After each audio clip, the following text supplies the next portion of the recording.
अस्सलाम वालेकुम, good morning and good afternoon to all of you. आज का हमारा टॉपिक है 9th standard part 2 basic concepts in geometry. तो चलिए देखते हैं।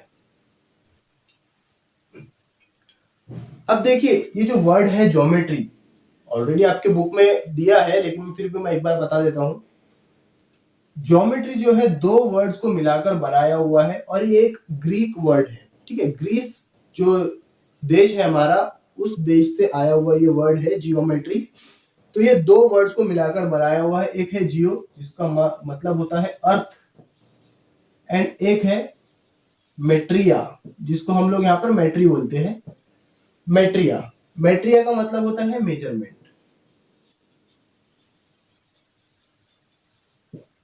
ठीक है, तो ये दो वर्ड्स को मिलाकर जो है एक वर्ड बना है ज्योमेट्री।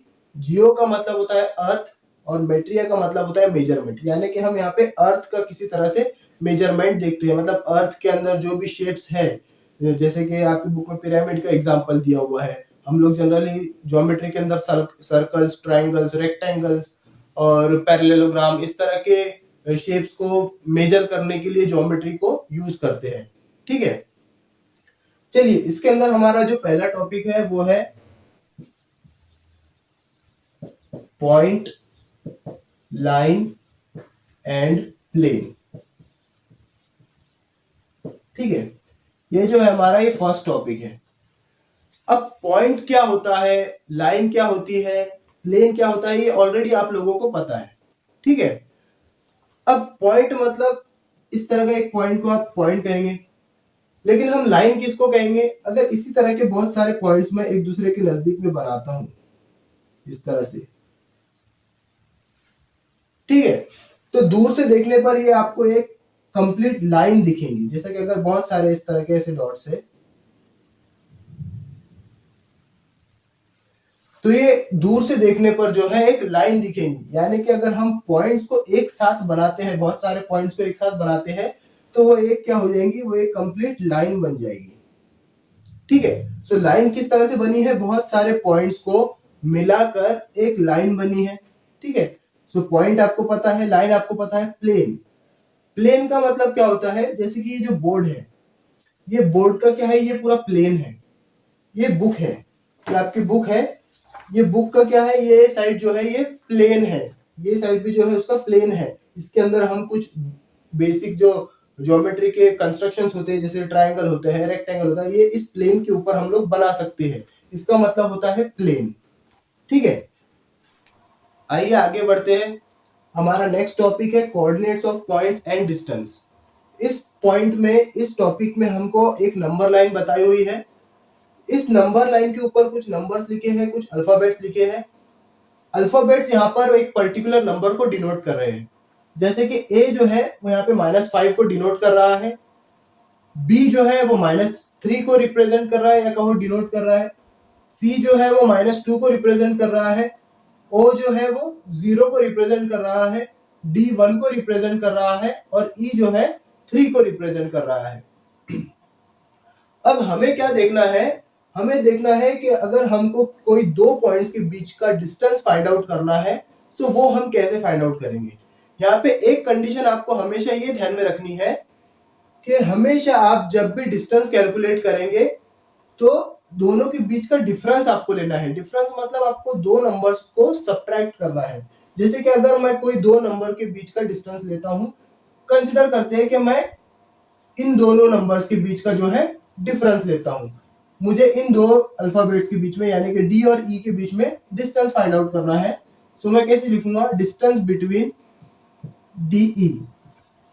ठीक है, डी और ई के बीच में मुझे डिस्टेंस फाइंड आउट करना है। इसके अंदर एक कंडीशन और होती है, जब आप दोनों नंबर्स को सब्ट्रैक्ट करेंगे तो आपको सबसे पहले जो है वो बड़ा नंबर लिखना है। ठीक है, तो दोनों में जो बड़ा नंबर है वो कौन सा है? 3 जो है बड़ा नंबर है, इसलिए 3 हमेशा पहले आएगा, बड़ा नंबर पहले आएगा, माइनस जो है 1 आएगा। ठीक है, डी ई, यहाँ पर 3 जो है वो 1 से बड़ा नंबर है, इसलिए हमने 3 को पहले लिखा है और 1 को बाद में लिखा है। ठीक है, कितना हो जाएगा? ये हो जाएगा 2। अभी आप यहां पर ही देखिए, डी से ई तक जाने के लिए हमको कितना यूनिट ट्रेवल करना पड़ रहा है? 1 एंड 2। तो इस तरह से आंसर यहाँ पर कितना आ गया, 2 आंसर आ गया। ठीक है, देखिए 1 यूनिट एंड 2 यूनिट, तो 2 यूनिट जो है हमको डी से ई तक जाने के लिए 2 यूनिट को ट्रेवल करना पड़ रहा है, इसलिए दोनों के बीच का डिस्टेंस कितना हो गया, 2 हो गया। ठीक है, अब इस डिस्टेंस को ही हम ऐसे भी लिख सकते हैं, लेंथ बिटवीन डीई। ठीक है, लेंथ ऑफ डीई भी लिख सकते हैं हम, कितना हो जाएगा 3 - 1 2। तो डिस्टेंस बिटवीन डी टू ई भी लिख सकते हैं और लेंथ बिटवीन डी टू ई भी लिख सकते हैं। ठीक है, चलिए आगे बढ़ते हैं।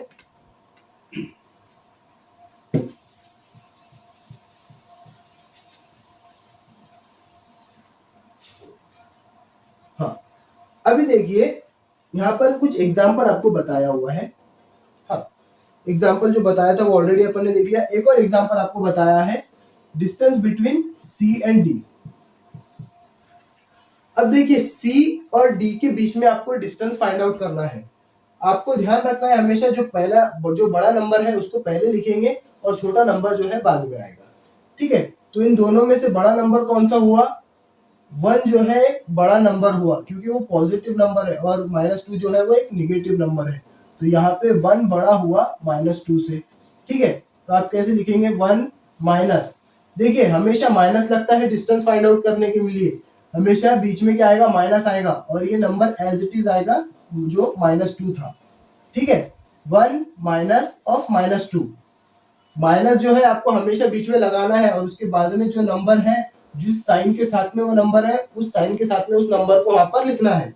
ठीक है, सो 1 माइनस माइनस कितना हो गया, प्लस हो गया, और 2। ठीक है, तो ये कितना हो गया, 3। देखिए distance from C to D, अब सी से डी तक जाने के लिए हमको कितने यूनिट ट्रेवल करना पड़ रहा है, देखिए 1 2 एंड 3, 1 2 3, और वही आया है हमारा भी आंसर 3। तो इस तरह से हमको दो नंबर्स के बीच का डिस्टेंस फाइंड आउट करना है। और आप हमेशा ये ध्यान रखेंगे कि जब भी हम दो नंबर का डिस्टेंस निकालते हैं तो वो वैल्यू हमेशा पॉजिटिव आएगी। देखिए ये वैल्यू भी पॉजिटिव है, इससे पहले हमारा 2 आया था वो भी पॉजिटिव है। अगर हम इन दोनों के बीच का निकालते हैं, अगर distance between A and B निकालते हैं, ठीक है, distance between A and B को फाइंड आउट करते हैं, तो ए और बी में बड़ा नंबर कौन सा हुआ, ए और बी में जो है -5 है और -2 है, तो यहाँ पे -2 जो है वो बड़ा नंबर है एज कम्पेयर टू -5, क्योंकि नेगेटिव नंबर्स में जो नंबर पहले आता है वो नंबर सबसे बड़ा होता है, यानी कि -1 जो है ये सबसे बड़ा नेगेटिव नंबर है। ठीक है, -1 जो है वो सबसे बड़ा नेगेटिव नंबर है। इसके बाद में यहाँ पर ये नंबर जो है छोटे होते जा रहे हैं, जैसे जैसे नंबर इधर जाएंगे वो नंबर छोटे होते जा रहे हैं, और पॉजिटिव साइड में जैसे जैसे नंबर आगे बढ़ रहे हैं वो नंबर बड़ा होते जा रहा है, तो ये आपको ध्यान में रखना है। यहाँ पर जो है -2 जो है बड़ा है -5 से, तो हम -2 को पहले लिखेंगे, माइनस दोनों के बीच में हम माइनस लेते हैं, और उसके बाद में जो नंबर जिस नंबर को हमको माइनस करना है वो नंबर उसके साइन के साथ लेते हैं। ठीक है, अभी हो गया -2, माइनस माइनस कितना हो गया, प्लस हो गया, और ये 5 एज इट इज। ठीक है, माइनस प्लस क्या होता है, माइनस होता है, और बड़े नंबर की हमेशा साइन आएगी, तो माइनस हो गया, मतलब 5 में से 2 माइनस हुआ तो बचा कितना, 3 बचा पॉजिटिव साइन के साथ में, क्योंकि बड़े नंबर को प्लस का साइन है इसलिए यहाँ पे प्लस आया। देखिए मैंने 2 नेगेटिव नंबर्स भी दिए, लेकिन मुझे जो आंसर मिला वो जो है मुझे पॉजिटिव मिला। तो जब भी आप किसी दो नंबर्स के बीच का डिस्टेंस फाइंड आउट करेंगे तो आपको आंसर हमेशा पॉजिटिव ही मिलेगा। ठीक है, सो इस तरह से इस प्रैक्टिस सेट पर चलने से पहले ये कुछ बेसिक्स था, ये बेसिक हमने देख लिया, इसके बाद में हम लोग देखेंगे आगे। ठीक है, आइए करते हैं अगला टॉपिक देखते हैं। अगला टॉपिक है हमारा बिटवीननेस। बिटवीननेस का मतलब होता है किसी दो पॉइंट्स के बीच में आने वाला तीसरा पॉइंट को हम क्या कहेंगे कि वो बाकी दो पॉइंट्स के बीच में है। यानी कि देखिए ये दो पॉइंट्स है P एंड R, इनके बीच में कौन सा पॉइंट आ रहा है, Q। तो यानी कि पॉइंट Q जो है वो P और R के बिटवीन में है। बिटवीन मतलब होता है बीच में।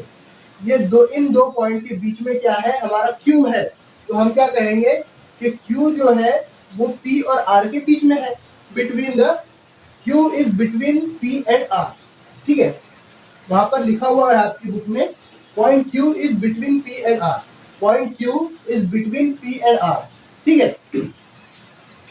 अब ये कब होगा, जब हमारे जो 3 पॉइंट्स हैं यानी कि P, Q एंड R ये एक कोलिनियर है। कोलिनियर मतलब एक के बाद एक आने वाले, ठीक है, एक ही स्ट्रेट लाइन के ऊपर अगर ये तीनों भी पॉइंट्स आ रहे हैं तो हम उस तरह के पॉइंट्स को क्या कहेंगे, कोलिनियर कहेंगे, ठीक है। ये क्या हो गया, कोलिनियर, ठीक है, कोलिनियर पॉइंट्स हो गए ये P, Q, R। ये फर्स्ट कंडीशन के लिए हो गया, ये फर्स्ट डायग्राम है, सेकेंड और इसको थर्ड हम नेमिंग कर देते हैं, ठीक है। अब ये सेकंड वाला केस देखिए।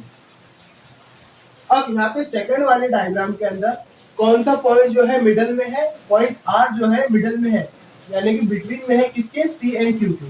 So point R is between point P and Q, ठीक है। तो इसको हम कैसे लिखेंगे, इसका बिटवीननेस, इसको हम क्या बोलेंगे, बिटवीननेस, ठीक है, बिटवीननेस जैसा कि टॉपिक का नाम है।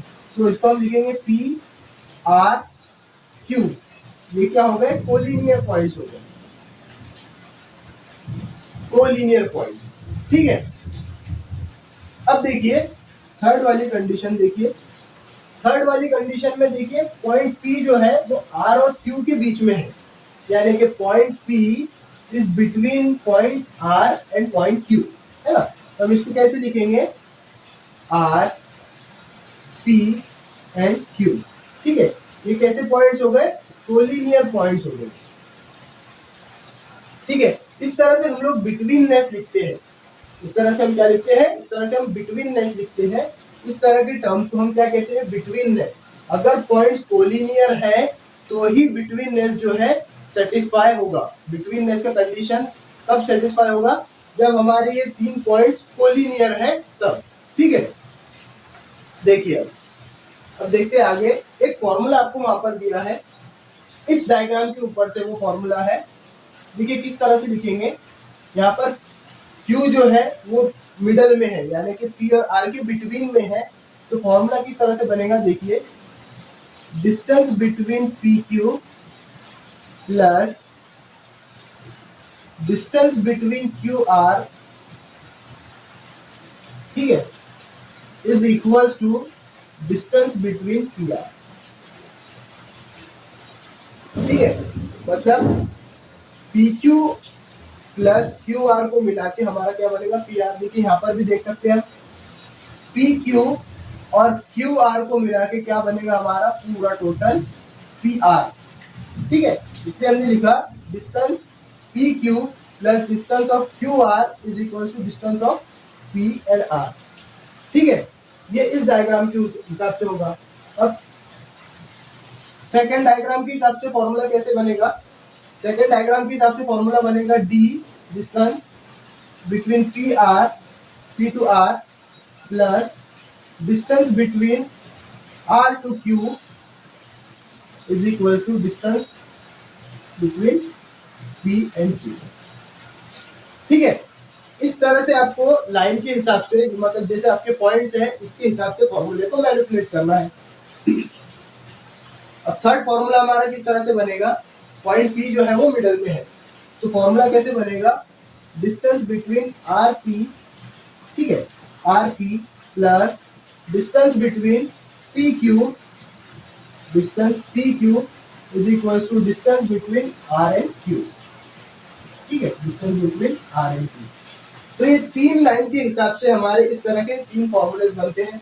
हर बार जरूरी नहीं आपको कि PQR के ही फॉर्म में दिए, ABC भी दे सकते हैं, XYZ भी दे सकते हैं, RST भी दे सकते हैं, मतलब कोई भी अल्फाबेट से लाइन के पॉइंट्स को डिनोट किया जा सकता है, ठीक है। तो इस तरह से जो है हमको फॉर्मूलेस को मैनिपुलेट करना है। तो ये था कुछ बेसिक प्रैक्टिस सेट 1.1 को सॉल्व करने के लिए। जो बेसिक हमको चाहिए प्रैक्टिस सेट 1.1 को सॉल्व करने के लिए वो हमने ऑलरेडी देख लिया है यहाँ पे। अब नेक्स्ट वीडियो में हम लोग प्रैक्टिस सेट 1.1 को सॉल्व करेंगे। तब तक के लिए हैव अ नाइस डे।